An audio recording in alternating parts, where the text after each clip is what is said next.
Welcome to my channel Sharma class PCM. Last lecture में मैंने अणुसंख्य गुण का थर्ड टॉपिक हिमांक अवनमन के विषय में आपको बता दिया था। इसका लिंक आपको डिस्क्रिप्शन बॉक्स में मिल जाएगा। अब हम लोग केमिस्ट्री के विलियन के इस चैप्टर में अणुसंख्य गुण के फोर्थ टॉपिक यानी कि परासरण एवं परासरण दाब और इस पर आधारित आंकिक को समझेंगे। चलिए देखते हैं इससे संबंधित पूरी जानकारी जो आपके सामने है। इसमें चूँकि परासरण दाब विलियन के संबंध में है तो सबसे पहले हम ये टॉपिक विलियन को जल्दी से समझ लेते हैं। ये आधी जानकारी तो आपको पहले से ही है। विलियन में क्या होता है आपको पहले से जानकारी है कि विलेय और विलायक को मिलाने से हमें विलयन तैयार हो जाता है। विलयन जो तैयार होता है वह ये अकॉर्डिंग टू डेफिनेशन होना चाहिए। विलायक हमेशा ये इसके लिए जो हम लोग तैयार कर रहे हैं वह द्रव अवस्था में होना चाहिए। जहाँ तक विलेय की बात है वह विलेय कैसा होना चाहिए। अणुसंख्य गुण के लिए हम शुरू से आपको बताते चले आ रहे हैं कि विलेय पदार्थ अवाष्पशील ठोस होना चाहिए। लेकिन अवाष्पशील ठोस तो चीनी भी होता है और अवाष्पशील ठोस तो नमक भी होता है। इस प्रकार से अब आपको दुविधा हो जाएगी कि चीनी का जलीय विलयन ही हम लेंगे, नमक का जलीय विलयन क्यों नहीं। इसमें अंतर आपको समझ में आ जाना चाहिए। अणुसंख्य गुण जो टॉपिक सामने आ रहा है इसकी मुख्य विशेषता यह है कि विलयन प्राप्त होने से पहले विलेय और विलायक के अणुओं की संख्या जितनी हो, विलयन कंप्लीट होने के बाद भी जो हमें विलयन तैयार हो जाए उसमें भी अणुओं की संख्या उतनी ही रहनी चाहिए। लेकिन जब हम नमक के जलीय विलयन की बात करते हैं तो नमक को जल में जब घोलते हैं NaCl को तो क्या मिल जाता है, उसमें आयन में टूटने के कारण Na पॉजिटिव चार्ज और Cl निगेटिव चार्ज में टूट जाता है। इस प्रकार 1 मोल NaCl पता चला कि 2 मोल इस प्रकार से आयन में टूट गया। तो अणुओं की संख्या कहीं ना कहीं बदल रही है। इसीलिए हम इसको कहते हैं विद्युत अपघट्य। आयन में टूटने वाले जो अपघट्य होते हैं वह विद्युत अपघट्य होते हैं। इसके लिए अणुसंख्य गुण बना ही नहीं है। लेकिन जब हम चीनी के जलीय घोल की या यूरिया वगैरह की जलीय घोल की अगर बात करें, जैसे चीनी का फार्मूला होता है C12H22O11। इसको जब जल में हम डालते हैं, जल में, ठीक है ना, जब जल में डालते हैं तो जल में ये घुल करके ये इसके अणु गायब जरूर हो जाता है क्योंकि जल में पूरी तरह से विलीन हो चुका होता है। लेकिन इसके बाद की अवस्था पर विचार करें तो हम देखते हैं कि इसके में विलेय के जो अणु होगा वह C12H22O11 ही होगा। ये आयन में न टूटने के कारण जितने अणु ये विलेय और विलायक का विलयन में था पहले अलग अलग, विलयन तैयार होने के बाद भी विलेय और विलायक के अणुओं की संख्या उतनी ही है। अणुओं की संख्या में परिवर्तन नहीं हुआ, इसीलिए अणुसंख्य गुण की घटना यहाँ पर उपयोग की जाती है। तो कुल मिलाकर के आप ये समझें, नमक के जलीय विलयन का उपयोग यहाँ पर हम नहीं करेंगे बल्कि चीनी के जलीय विलयन का हम यहाँ पर उपयोग करने वाले हैं। गलती से भी ये काम मत करिएगा आप लोग। इतनी तो बात समझ में आ गई। अब दूसरी बात यहाँ पर सामने आ रही है कि विलयन यहाँ पर जो हम देख रहे हैं वह 2 प्रकार का हो रहा है, एक तनु विलयन और दूसरा यहाँ पर सांद्र विलयन। मान लीजिए मेरे पास 2 अलग अलग गिलास में ये बराबर बराबर पानी भरा हुआ है। उसमें से एक में 1 चम्मच चीनी डाल दिया और दूसरे वाले में 2 चम्मच चीनी डाल दिया, तो जलीय विलयन तो दोनों में तैयार हो गया। लेकिन ध्यान रखिएगा कि जिसमें विलेय यानी कि चीनी कम मात्रा में घुला हुआ है यानी कि 1 चम्मच वाला जल का विलयन वह तनु विलयन कहलाएगा। और उस 2 गिलास के पानी में से जिसमें 2 चम्मच चीनी डाले थे उससे जो विलयन तैयार हुआ वह पहले वाले विलयन की तुलना में अब क्या होगा, सांद्र विलयन हो जाएगा। इस प्रकार डायरेक्ट आप समझ लीजिएगा कि मोटे तौर पर हम कह सकते हैं कि तनु विलयन वह विलयन होता है जो पतला हो और सांद्र विलयन वह विलयन होगा जो गाढ़ा हो। यानी कि इसकी बात तो यहाँ पर स्पष्ट दिखाई दे रहा है कि दो अलग अलग विलयन आपके सामने रखा हो तभी आप डिसाइड कर पाओगे कि उनमें से कौन समान विलयन है, कौन तनु विलयन है और कौन सांद्र विलयन है।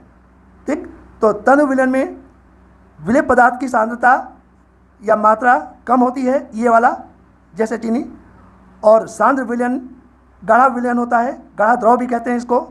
इसमें विलय पदार्थ जैसे चीनी की मात्रा अधिक होती है। अब इसके आगे के टॉपिक पर हम बढ़ते हैं। अर्धपारगम्य झिल्ली नेक्स्ट टॉपिक है। इसको अंग्रेजी में कहते हैं सेमी परमेबल मेम्ब्रेन। अर्धपारगम्य झिल्ली के विषय में आपको बता दें कि यह दो प्रकार का होता है, एक प्राकृतिक अर्धपारगम्य झिल्ली और दूसरा कृत्रिम अर्धपारगम्य झिल्ली। ठीक, तो जब भी हम अर्धपारगम्य झिल्ली की बात करेंगे तब हम ध्यान रखिएगा अर्धपारगम्य झिल्ली के जगह पर हम बोलेंगे सेमी परमेबल मेम्ब्रेन। ठीक है ना, शॉर्टकट। अब चलिए प्राकृतिक अर्धपारगम्य झिल्ली के ऊपर विचार करके देखते हैं। एक उदाहरण से बहुत जल्दी कॉन्सेप्ट क्लियर होता है। फिजिक्स और केमिस्ट्री की पढ़ाई में जब तक उदाहरण सामने ना आए तो कोर्स थोड़ा सा टफ हो जाता है। इसीलिए मेरी इच्छा है कि डायरेक्ट उदाहरण आपके सामने रख दें। बच्चों, क्या आपको पता है कि किशमिश कैसे तैयार होता है? अंगूर को एक विशेष विधि के द्वारा सुखा दिया जाता है और इस प्रकार सिकड़ा हुआ जो अंगूर हमें मिलता है उसी को तो हम किशमिश कहते हैं। किशमिश अलग चीज़ थोड़ो है, उसी को किशमिश। अब इसके विषय में आपको बता दें कि किशमिश, अंगूर आदि की कोशिका झिल्ली यानी कि सेल मेम्ब्रेन जो होता है वही क्या होता है, एक तरह से प्राकृतिक अर्धपारगम्य झिल्ली यानी सेमी परमेबल मेम्ब्रेन होता है। इसको उदाहरण के रूप में हम कैसे बताने वाले हैं जरा वो देख लीजिए। मान लीजिए कि एक कंटेनर में चीनी का जलीय विलयन ले लिया, लेकिन चीनी की मात्रा अधिक है क्योंकि घोल हम सांद्र बनाने जा रहे हैं। ठीक, अब उसमें हमने किया क्या, ये चीज़ देख लीजिए। एक अंगूर हमने डाल दिया या कुछ अंगूर इसमें हमने डाल दिए। ठीक, कुछ समय के बाद हम क्या देखते हैं, आपको पता है कि ये अंगूर जो होगा इसमें से जल की मात्रा चारों तरफ से निकल करके सेल में से बाहर निकल करके वह सिकुड़ जाता है। सिकुड़ करके कुछ ऐसा दिखता है। इस सिकुड़े हुए अंगूर को ही तो हम किशमिश कहते हैं। देखो किशमिश तैयार हो गया। किशमिश बना कैसे आपको समझना है। जब हम चीनी के जलीय विलयन में अंगूर को डाल देते हैं तो अंगूर के अंदर से चीनी वो जल निकल करके चीनी के जलीय विलयन में आ जाता है। इस प्रकार अंदर जो भी जल की मात्रा थी वो निकल चुकी है, तो इसकी मात्रा कम होने के कारण अब वो क्या हो गया, सिकुड़ा हुआ अंगूर हो गया। इस प्रकार से अंगूर यहाँ पर क्या हो गया, किशमिश का रूप धारण कर लिया। अब दूसरी बात आपको बता दें, वो भी समझ लीजिए तुरंत। उसी कंटेनर में जब हम सूखा हुआ अंगूर, ये चीज़ दिखाई दे रहा, ये वाला सूखा हुआ अंगूर ले करके और उसमें केवल अब की जल भर दें। पहले चीनी का जलीय घोल था, अब हमने क्या ले लिया, जल। तो चीनी के जलीय घोल और जल में अंतर क्या है, चीनी का जलीय घोल सांद्र हो गया, गाढ़ा द्रव हो गया, जबकि केवल जल जो होगा वह पतला द्रव हो गया। तो ध्यान रखिएगा कि पतले द्रव से अंदर की ओर यानी कि जल से अंदर की ओर किशमिश में जल प्रवेश कर जाता है चारों तरफ से।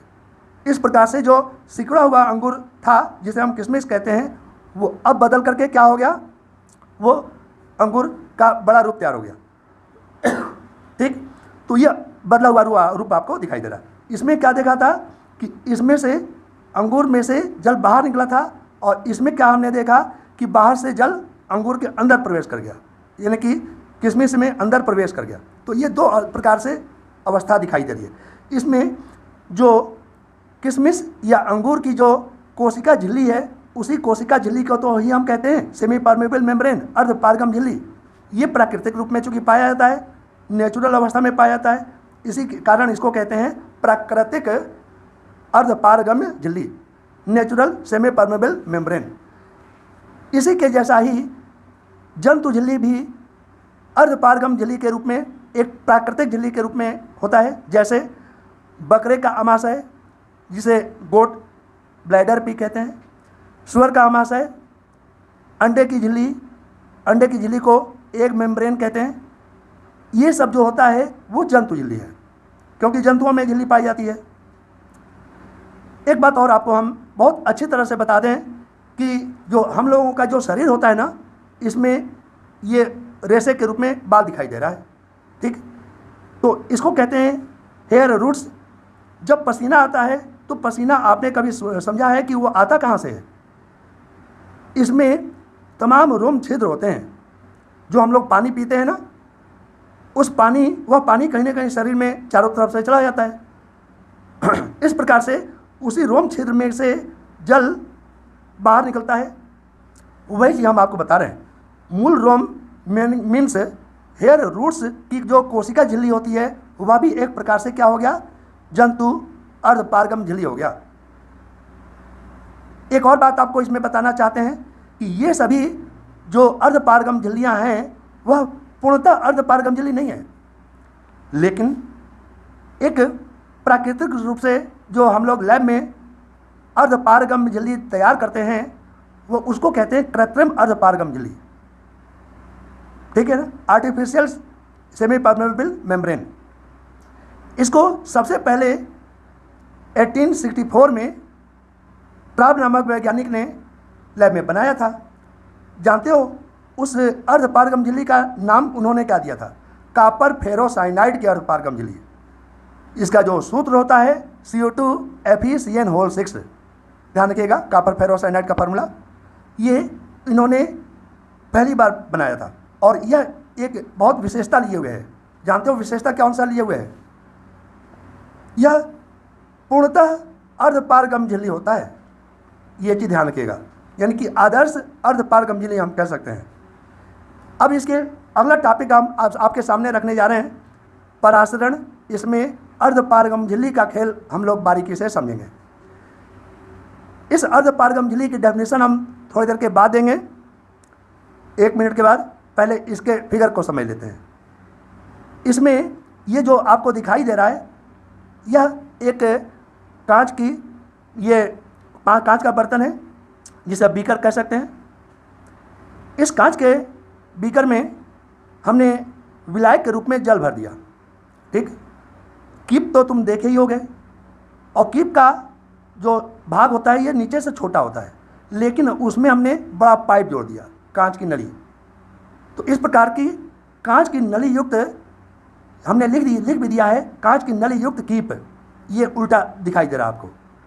लेकिन आपको एक और बात बता दें कि इसमें नीचे से जानते हो क्या लगा दिया? Semi permeable membrane.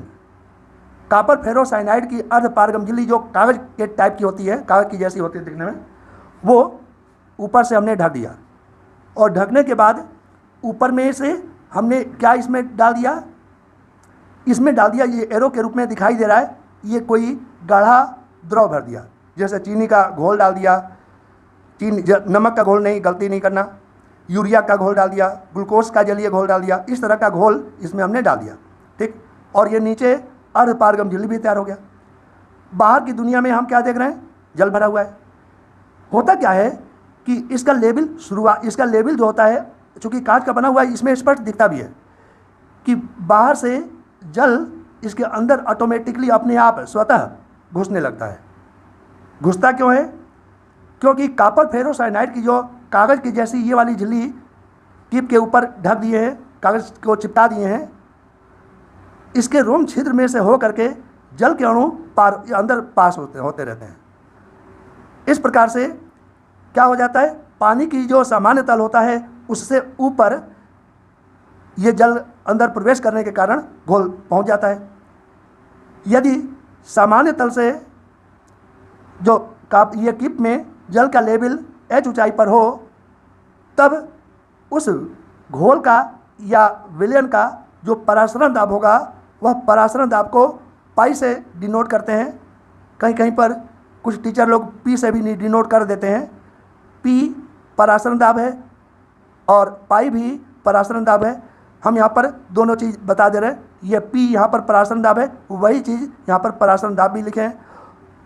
कभी आपने फार्मूला 9th में पढ़े होंगे P बराबर H रो जी, तो वही H ऊंचाई अगर द्रव का लेवल दिखाई दे रहा है और द्रव का घनत्व रो हो, गुरुत्वीय त्वरण जी हो, तो इनको गुणा करने पर हमें उस विलयन का परासरण दाब मिल जाता है। इस प्रकार से आपको परासरण के विषय में जानकारी मिल गई। दूसरा एक बहुत ही खूबसूरत उदाहरण आपके सामने हम रखने जा रहे हैं। वह देखिए, ये यू आकार की नली हो गई। इस यू आकार की नली में बीच में वही कॉपर फेरोसाइनाइड की अर्धपारगम्य झिल्ली लगा दिया। इसमें एक और दो, तो इस पर अर्धपारगम्य झिल्ली के द्वारा दो भाग में हो गया कि नहीं। ये प्रथम द्रव का लेवल हो गया और ये दूसरे तरफ का लेवल हो गया। प्रथम वाले भाग में यू नली में हमने क्या डाल दिया, शुद्ध जल यानी कि विलायक भर दिया। और अर्धपारगम्य झिल्ली से जुड़ा हुआ दूसरे तरफ के भाग में हमने चीनी का जलीय घोल या कोई विद्युत अनअपघट्य पदार्थ का, ठोस पदार्थ का जलीय घोल हमने भर दिया। शुरू में हम क्या रखते हैं, दोनों का लेवल ये इक्वल कर देते हैं, रखते हैं। लेकिन बहुत आश्चर्य होता है कि कुछ देर के बाद हम जब देखते हैं कि इस अर्धपारगम्य झिल्ली में से कुछ द्रव के अणु निकल करके अर्धपारगम्य झिल्ली को पार करके विलयन में पहुंच जाता है। विलयन में पहुंचने के कारण ये जो जल का जो तल है ऊपर का, ये नीचे जाने लगता है और इधर का जो विलयन का जो तल है वह ऊपर की ओर जाने लगता है। ऐसा हुआ क्यों? क्योंकि स्वतः विलायक के अणु विलयन की ओर जाने लगते हैं। इसी घटना को परासरण कहते हैं।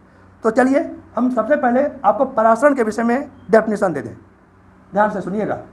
विलायक के अणुओं का अर्धपारगम्य झिल्ली में से होकर शुद्ध विलायक से विलयन की ओर अथवा तनु विलयन से सांद्र विलयन की ओर स्वतः प्रवाह परासरण कहलाता है।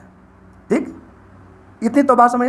यानी कि तनु विलयन से सांद्र विलयन की ओर या पतला द्रव से गाढ़े द्रव की ओर विलायक के अणु का स्वतः प्रवाह या स्वतः अभिगमन, ये क्या कहलाता है? परासरण कहलाता है। इतनी बात आपको समझ में आ गई। चलिए अब आगे बढ़ते हैं।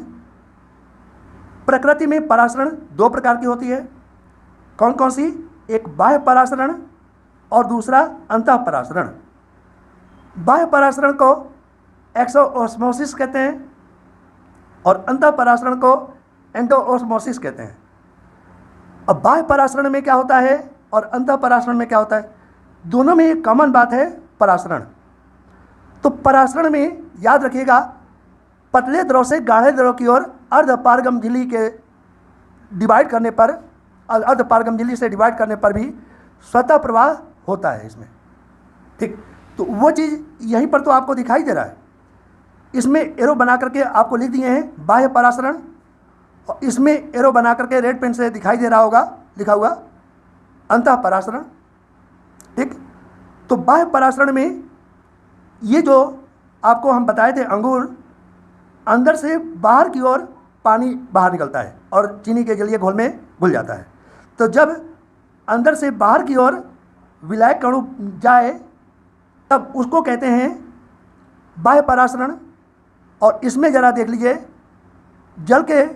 जल में ही हम सूखा अंगूर यानी कि किशमिश डाल दिए थे तो वह बड़ा साइज का हो गया था, क्योंकि बाहर से जल के अणु अंदर साइड में पहुंच रहा था, चारों तरफ से पहुंच रहा था कि नहीं, इस प्रकार से बड़ा हो जाता है। तो इसको या इस प्रकार के परासरण को हम अंतः परासरण या एंडो परासरण कहते हैं।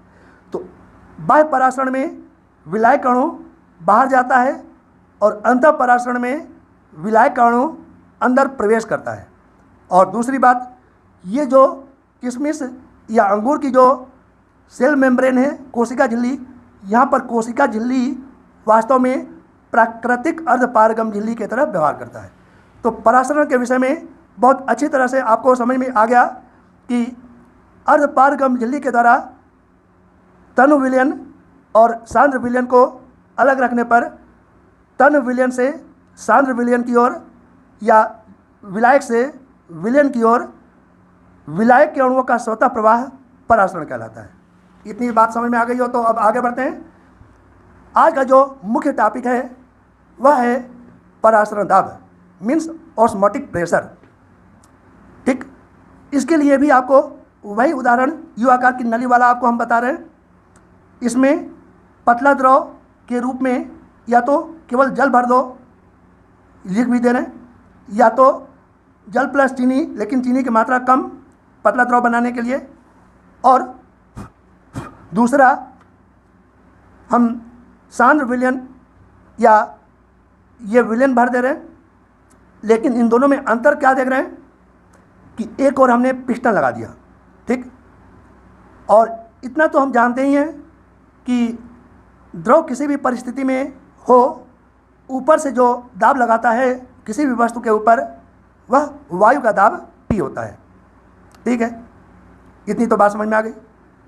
लेकिन अर्धपारगम झिल्ली के द्वारा तनु विलयन और सांद्र विलयन या पतला द्रव और गाढ़ा द्रव या विलायक और विलयन को अलग रखने पर परासरण की घटना के कारण स्वतः ही विलायक के अणु विलयन की ओर जाने लगते हैं। यही तो है परासरण की परिभाषा कि अर्धपारगम झिल्ली के द्वारा विलायक और विलयन को अलग रखने पर विलायक के अणुओं का विलय की ओर, विलयन के अणु की ओर स्वतः अभिगमन क्या कहलाता है? परासरण कहलाता है। तो इस डेफिनेशन के अंतर्गत जब इस पतले द्रव से गाढ़े द्रव की ओर द्रव पहुंचेगा तो ये पिस्टन जो है ऊपर की ओर चलेगा। तो ये चीज़ दिखाई भी देता है। अगर ये ऊपर जाता हुआ दिखाई पड़े तो क्या करना होगा?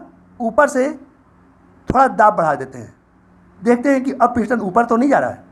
अगर फिर भी धीरे धीरे ऊपर की ओर जाता हुआ दिखाई पड़े तो फिर से अलग से एक्स्ट्रा प्रेशर विलयन के ऊपर लगाते चले जाइए। यह काम तब तक करना है जब तक कि विलयन के ऊपर ये परासरण दाब साम्यावस्था में ना पहुंच जाए। साम्यावस्था की हम बात कर रहे हैं। कहने का मतलब क्या हुआ? जब विलयन के ऊपर दाब लगाएंगे तब क्या होगा? जो विलायक अणु स्वतः विलयन की ओर जा रहा था अब विलयन की ओर जाना बंद हो जाएगा। एक विशेष अवस्था आएगी, वह साम्यावस्था कहलाएगी। ठीक है ना? उस साम्यावस्था से अधिक दाब लगा दोगे तो इसमें से इसमें विलायक अणु जाने लगेंगे। उसको पार नहीं करना है, ये घटना को अंजाम नहीं देना है, बल्कि साम्यावस्था को रखना है। अर्थात तब तक केवल ऊपर से पिस्टन के ऊपर दाब लगाना है जब तक कि क्या करना है? विलायक के अणु का विलयन की ओर स्वतः जाना रुक ना जाए, तब तक इसके ऊपर दाब लगाना है। इस अवस्था में विलयन के ऊपर जो अतिरिक्त दाब लगाया जाता है उसी दाब को हम कहते हैं उस विलयन का परासरण दाब। परासरण दाब विलयन का ही क्यों होता है आपको पता है? इसलिए होता है क्योंकि विलयन के ऊपर दाब लगाते हैं। चलिए परासरण दाब का डेफिनेशन आपको बता देते हैं। लिखा भी है, किसी विलयन का परासरण दाब वह न्यूनतम दाब है जिसे विलयन पर लगाने से उस विलयन का वाष्प दाब विलायक के वाष्प दाब के बराबर हो जाता है। ठीक, एक बात बताइए, इसमें से द्रव इधर इसलिए जा रहा था क्योंकि डिसबैलेंस था। एक का परासरण दाब, एक का जो वाष्प दाब था कम था और दूसरे का वाष्प दाब अधिक था। और जैसे ही ऊपर से दाब लगाते हैं तो वाष्प दाब बराबर करने के लिए विलायक के अणु अब इधर की ओर जा करके अपनी साम्यावस्था या संतुलन अवस्था को प्राप्त कर लेते हैं। ठीक, तो लास्ट स्टेज में दोबारा हम डेफिनेशन बोल दे रहे हैं, ध्यान से सुनिएगा। किसी विलयन का परासरण दाब वह न्यूनतम दाब है इसके ऊपर जिसे विलयन पर लगाने से उस विलयन का वाष्प दाब विलायक के वाष्प दाब के बराबर हो जाता है।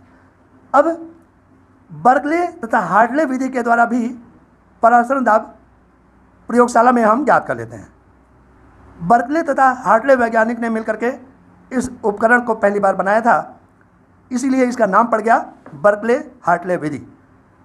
इस फिगर को चित्र वर्णन के रूप में बहुत सिस्टमेटिक ढंग से आपको हम बताने जा रहे हैं, ध्यान से सुनिएगा। यह जो बर्तन होता है, उपकरण होता है, वह स्टील का बेलनाकार पात्र होता है, चौकोर भी हो सकता है। ठीक है ना? स्टील का बेलनाकार पात्र हम मान लेते हैं। इन्होंने फिलहाल बेलनाकार पात्र लिया था, चौकोर पात्र भी हो सकता है। क्योंकि हम इनकी बात कर रहे हैं तो बेलनाकार पात्र की बात करेंगे। इसमें बेलनाकार पात्र के बीच में छिद्र होता है। इस छिद्र में टेस्ट ट्यूब के जैसा कॉपर फेरोसाइनाइड की अर्धपारगम झिल्ली लगी हुई, टेस्ट ट्यूब के जैसा ही, आपको फिर से दोबारा बता रहे हैं, टेस्ट ट्यूब तो कांच का होता है, लेकिन टेस्ट ट्यूब यहाँ पर कॉपर फेरोसाइनाइड का सेमी परमेबल मेम्ब्रेन है, ये चीज़ बीच में लगा देते हैं। तो इस प्रकार से जो टेस्ट ट्यूब हो गया उसके चारों तरफ हम विलेन भर देते हैं और इस डांटदार थ्रिशल फनल के सहायता से बीच वाले भाग में हम जल या कोई विलायक भर देते हैं। इतनी तो बात समझ आ गई। दूसरी ओर केस नली टी लगा देते हैं। तो केस नली टी के द्वारा हम क्या करते हैं, चूँकि कांच की नली होती है, जितना विलायक का लेवल होता है वह विलायक का लेवल यहाँ पर दिखाई देता है। मान लीजिए कि वह लेवल ए है, तल, जल का तल है यहाँ पर, यह टेस्ट ट्यूब में वो जो है वो ये केस नली में ए के रूप में हम मान लीजिए कि इस जगह को ए कहते हैं, ठीक है। चूँकि विलायक और विलयन के बीच में चारों तरफ से अर्धपारगम झिल्ली की नली लगी हुई है और अर्धपारगम झिल्ली की विशेषता होती है कि उसमें परासरण क्रिया होती है। इस प्रकार ये जो छिद्र बनाए हैं वह छिद्र संकेत दे रहा है ये पोरस, ये छिद्र के रूप में। इस प्रकार से चारों तरफ से, चूँकि ये जो अर्धपारगम झिल्ली वो भी बेलनाकार ही है, तो बेलन के चारों तरफ से विलयन की ओर क्या जाने लगता है, विलायक यानी कि जल जाने लगता है। इतनी तो बात समझ में आ गई। इस प्रकार से हम देखते हैं कि ये जो दाब मापी लगा है, दाब मापी की रीडिंग बढ़ने लगती है, ये दिखाई देता है, और दाब मापी की रीडिंग भी दिखाई देती है। और ये जो केस नली लगा हुआ है, ये केस नली का तल भी नीचे गिरता हुआ दिखाई देता है। ये कांच का बना हुआ है, तो दोनों बातें दिखाई देती हैं यहाँ पर और यहाँ पर। तो हम करते क्या हैं, ऊपर से विलेन के ऊपर अतिरिक्त दाब बढ़ाना चालू कर देते हैं, यानी कि पिस्टन के ऊपर कुछ वजन रखते चले जाते हैं, छोटा छोटा बाट रखते चले जाते हैं। पहले एक टुकड़ा बाट रख दिया, फिर दूसरा, फिर तीसरा, इस तरह से बाट रखते चले जाते हैं। इस प्रकार हम क्या देखते हैं, यह क्रिया तब तक करते हैं जब तक कि ये जो सुई है दाब मापी की वह प्रारंभिक स्थिति तक ना पहुंच जाए। और दूसरी बात, विलायक का जो केस नली में जो तल था जो नीचे जा रहा था वो प्रारंभिक स्थिति तक ना पहुंच जाए। ये तब तक पिस्टन के द्वारा विलेन पर अतिरिक्त दाब बढ़ाते चले जाते हैं। यहाँ पर हमने विलेन के रूप में चीनी का घोल जलीय विलेन के रूप में हमने दिखा दिया है। इसको डांटदार थ्रिशल फनल क्यों कहते हैं, क्योंकि यहाँ पर डांट लगा हुआ है, बंद कर देने से ऊपर से जल अंदर नहीं जाएगा, टोटी एक तरह से है, और यदि हम खोल देंगे तो ऊपर से जल अंदर भर जाता है। तो इस छोटे से पाइप में, यानी कि अर्धपारगम झिल्ली की छोटे से पाइप में जल या कोई विलायक भरने के लिए डांटदार थ्रिशल फनल का उपयोग किया गया है। इस प्रकार जब केस नली का तल कांस्टेंट हो जाए, इस अवस्था में इस दाब मापी के सुई को देख करके डायरेक्ट हम बता देते हैं कि उस विलेन का परासरण दाब कितना है। इस प्रकार हमें उस विलेन का परासरण दाब मिल जाता है। ये आपका चित्र वर्णन हो गया। अब बर्कले तथा हार्टले विधि की विशेषताएं क्या है, जरा वो भी जल्दी से समझ लीजिए। इसमें नंबर 1 में आपको बता रहे हैं कि परासरण दाब पाई का शीघ्रता से निर्धारण हो जाता है। दूसरी बात, अर्धपारगम झिल्ली होती तो बहुत नाजुक है, लेकिन ये जो अर्धपारगम झिल्ली है होती तो बहुत नाजुक है, लेकिन दोनों तरफ विलयन और विलायक बराबर लगभग दाब होने के कारण यह अर्धपारगम झिल्ली टूटने से बच जाती है, यानी कि क्षतिग्रस्त होने से बच जाती है। यानी कि यह SPM जो है यहाँ पर क्षतिग्रस्त न हो, इस तरह से इसमें देखने को मिलता है। तीसरी बात विशेषता में दिखाई दे रहा आपको, विलयन का तनु न होना।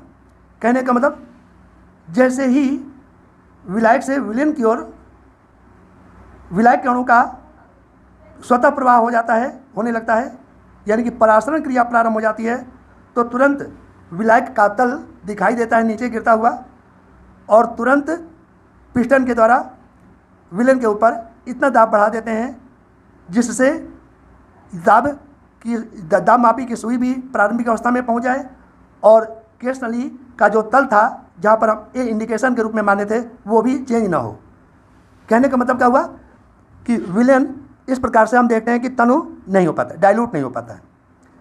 नेक्स्ट टॉपिक आपके सामने हम रखने जा रहे हैं परासरण दाब के नियम। परासरण दाब के नियम को सबसे पहले वांट हाफ ने बताया था। परासरण दाब के नियम में परासरण दाब ज्ञात करने का नियम बताया जाएगा। परासरण दाब को टैकल करने के लिए दो लोगों का सहारा लिया गया, एक बाइल और दूसरा चार्ल्स। इसीलिए वांट हाफ के लिए वांट हो गया और बाइल का सहारा लेने की वजह से यह नियम बदल गया, बाइल वांट हाफ नियम। और चार्ल्स का सहारा चूँकि वांट ने लिया था इसीलिए इसका नाम भी बदल गया, चार्ल्स वांट हाफ नियम। बहुत चतुर थे ये, दूसरे के नियम को मिला करके अपना नियम नया कुछ जोड़ करके बना दिए। बहुत अच्छी व्यवस्था इन्होंने अपनाई, इस वजह से हम लोग इसको पढ़ रहे हैं। चलिए बाइल वांट हाफ नियम में क्या चीज़ है वो भी हम समझ लेते हैं। डेफिनेशन हम देने जा रहे हैं, ध्यान से सुनिएगा। स्थिर ताप पर किसी विलेन का परासरण दाब P उस विलेन की मोलर सांद्रता के समानुपाती होता है। ठीक, चार्ल्स वांट हाफ नियम में क्या है वो भी समझ लीजिए। स्थिर मोलर सांद्रता के या स्थिर मोलर सांद्रता पर किसी विलेन का परासरण दाब उस विलेन के परम ताप के समानुपाती होता है। ये भी बात समझ आ गई। इस प्रकार अब वांट हाफ ने क्या किया, दोनों नियमों को ले करके एक अपना स्पेशल नियम बना दिया, रूल बना दिया, फॉर्मूला तैयार कर लिया। उसको कहा गया वांट हाफ की विलेन समीकरण। वो कैसे प्राप्त होता है जरा वो भी देख लो। बाइल वांट हाफ के नियम के अनुसार P पर समानुपाती C लिख दिया फर्स्ट में, ये फर्स्ट है। सेकंड में चार्ल्स वांट हाफ के नियम के अनुसार P समानुपाती T है, T यहाँ पर परम ताप है। दोनों को मिला देने पर हमें मिला P समानुपाती CT, ये चीज़ समझ में आ गया होगा। समानुपाती स्थिरांक घटाने पर, चूंकि विलियन का चैप्टर है, सोल्यूशन का चैप्टर है, तो समानुपाती स्थिरांक S फॉर सोल्यूशन के रूप में हम लिख दे रहे हैं S। तो इस प्रकार से हमें फार्मूला मिल गया P = SCT। ठीक, यहाँ पर जो P लिखा हुआ है, P को कहीं कहीं पर पाई का भी उपयोग हम भी करेंगे और कोई भी टीचर पढ़ाता है तो P या पाई का इस्तेमाल करता रहता है, दोनों एक ही चीज़ है। यहाँ पर S क्या है अभी बताए थे, विलेन स्थिरांक यानी कि सोल्यूशन कांस्टेंट है। लैब में मीन्स प्रयोग के द्वारा इन्होंने विलेन स्थिरांक S का मान जो प्राप्त किया वह है 0.0821 लीटर वायुमंडल प्रति मोल केल्विन। और दूसरा परिवर्तित ये मात्रा के आधार पर इन्होंने आंकिक मान प्राप्त किया, वह है 8.31 जूल प्रति मोल केल्विन। अब हम आपको बताने जा रहे हैं वांट हाफ की विलेन समीकरण की सीमाएं, यानी कि कब अनुपालन होता है वांट हाफ समीकरण विलेन में और कब पालन नहीं होता है। इसको लिमिटेशन कहते हैं। लिमिटेशन नंबर 1 में हम आपको बता रहे हैं कि विलेय पदार्थ कैसा होना चाहिए, अवाष्पशील ठोस होना चाहिए। दूसरी बात क्या होना चाहिए, यह विलायक में घुलनशील होना चाहिए। तीसरी बात क्या होना चाहिए, यह संगुणित या वियोजित न हो। वियोजित का मतलब टूटना। जैसे नमक का जलीय घोल में नमक को जब जल में डाल देते हैं तो नमक Na पॉजिटिव चार्ज और Cl नेगेटिव चार्ज में वियोजित हो जाता है। तो ऐसा पदार्थ हम नहीं ले सकते नमक का जलीय घोल। यही चीज़ यहाँ पर कंडीशन दे रहा है, नमक का जलीय घोल का इस्तेमाल हम इस डेफिनेशन के अंतर्गत नहीं ले सकते, यहाँ पर कह भी रहा है। आगे का लिमिटेशन कह रहा है कि विलयन जो है अति तनु नहीं होना चाहिए, अति तनु होना चाहिए। क्यों होना चाहिए ये भी आप जान लीजिए। इसलिए होना चाहिए क्योंकि विलयन आदर्श विलयन के रूप में कोई चीज़ अभी तक तैयार नहीं है। आदर्श विलयन हो तब तो यह नियम काम कर जाता, वांट हाफ की विलयन समीकरण जो हमने प्राप्त किया P = CST। लेकिन आदर्श विलयन के लिए ही यह नियम लागू होता है, लेकिन दुनिया में कोई भी विलयन आदर्श विलयन है नहीं। इसीलिए विलयन जितना तनु लेंगे उतना ही इसमें विचलन दिखाई नहीं पड़ता है, यानी कि नियम स्पष्ट दिखाई पड़ने लगता है। अगला टॉपिक आपके सामने हम रखने जा रहे हैं वह है समपरासारी विलयन। इसको अंग्रेजी में कहते हैं आइसोटोनिक सॉल्यूशन। इसमें होता क्या है, जब हम समान ताप पर कोई दो विलयन लें अलग अलग, मीन्स एक चीनी का घोल ले लें और दूसरा ग्लूकोज का या यूरिया का घोल ले लें, समान ताप दोनों का हो विलयन का और दोनों का परासरण दाब समान हो, तब ऐसे विलयन को समपरासारी विलयन कहते हैं। तो इस आधार पर हम डेफिनेशन भी तैयार कर लिए हैं, वो आपके सामने है। क्या है वो भी देख लीजिए। समान ताप पर समान परासरण दाब रखने वाले विलयनों को समपरासारी विलयन कहते हैं। क्या कहा हमने? समान ताप पर समान परासरण दाब रखने वाले विलयन को समपरासारी विलयन कहते हैं। नेक्स्ट टॉपिक है समदाबी विलयन। अक्सर हम देखते हैं कि बच्चे समपरासारी विलयन और समदाबी विलयन में अंतर समझ नहीं पाते हैं। इसमें समदाबी विलयन को जरा जान लीजिए, होता क्या है। यहाँ पर बात आती है समान परासरण दाब और इसमें बात आएगा सामने समान वाष्प दाब। परासरण दाब, वाष्प दाब, परासरण दाब, वाष्प, ये अंतर आता है इसमें। यहीं से डेफिनेशन चेंज हो जाता है। समान ताप पर समान वाष्प दाब रखने वाले विलयन को समदाबी विलयन कहते हैं और समान ताप पर समान परासरण दाब रखने वाले विलयन को हम समपरासारी विलयन कहते हैं। इस कंडीशन का उपयोग करके भी न्यूमेरिकल पेपर में आ जाता है। तो इसके लिए हम इस्तेमाल कर लेते हैं, जब T1 = T2 तो परासरण दाब के लिए P1 = P2 का फार्मूला उपयोग करके हम न्यूमेरिकल को आसानी से सॉल्व भी कर लेते हैं। नेक्स्ट टॉपिक है अति परासारी तथा अल्प परासारी विलयन किसे कहते हैं। याद रखिएगा, समान ताप पर दो प्रकार के विलयनों में जिस विलयन का परासरण दाब अधिक हो तो ऐसे विलयन को अति परासारी विलयन कहते हैं और जिस विलयन का परासरण दाब अधिक हो तो उस विलयन को, फिर से दोबारा बोलते हैं, समान ताप पर एक विलयन का परासरण दाब अधिक हो और दूसरे विलयन का परासरण दाब कम हो, तो जिस विलयन का परासरण दाब अधिक हो तब उस विलयन को अति परासारी विलयन कहते हैं और जिस विलयन का परासरण दाब कम होता है तब उसे अल्प परासारी विलयन कहते हैं। अब आपके सामने न्यूमेरिकल सामने आ रहा है, जरा वो भी देख लीजिए। आंकिक के लिए सूत्र परासरण दाब को P से या पाई से प्रदर्शित करते हैं, जरा ध्यान रखिएगा। फार्मूला पहले से आपको पता है, PV = NST। यहाँ पर N क्या है? मोल, जिसे भार बटे अणुभार कहते हैं। इस प्रकार से यहाँ पर जो N मिला, मोल = भार बटे अणुभार, ठीक है। इस प्रकार से यदि हम विलयन में विलेय पदार्थ का अणुभार निकालना चाहें तो स्मॉल m को इधर लाओ, PV को नीचे लाओ, तो m = मिला WST/PV, WST/PV। ये अणुभार निकालने का यह फार्मूला होता है, ध्यान रखिएगा। अवाष्पशील विलेय पदार्थ का अणुभार m इसी तरीके से ज्ञात किया जाता है। देखते हैं। अब क्वेश्चन नंबर 1 जरा देख लीजिए न्यूमेरिकल में। एक प्रोटीन के 200 सेंटीमीटर क्यूब जलीय विलयन में 1.26 ग्राम प्रोटीन है। 300 केल्विन ताप पर इस विलयन का परासरण दाब 2.57 × 10⁻³ बार पाया गया। प्रोटीन के मोलर द्रव्यमान मीन्स अणुभार का परिकलन कीजिए। जैसा कि अभी फार्मूला बताए थे, अणुभार स्मॉल m = WST/PV, WST/PV। इसमें ये जो W है चेक कर लीजिए। प्रोटीन का द्रव्यमान 1.26, ये चीज़ लिख दे रहे हैं। S विलयन स्थिरांक का 0.0821, ये चीज़ हमने लिख दिया। T जो परम ताप है वह 300 केल्विन दिखाई दे रहा है, वो भी हम लिख दिए हैं। अपॉन ये चीज़ ज़रा चेक कर लीजिए कि परासरण दाब कितना दिया हुआ है, 2.57 × 10⁻³ बार, तो वही चीज़ लिखा हुआ है 2.57 × 10⁻³ बार, ठीक।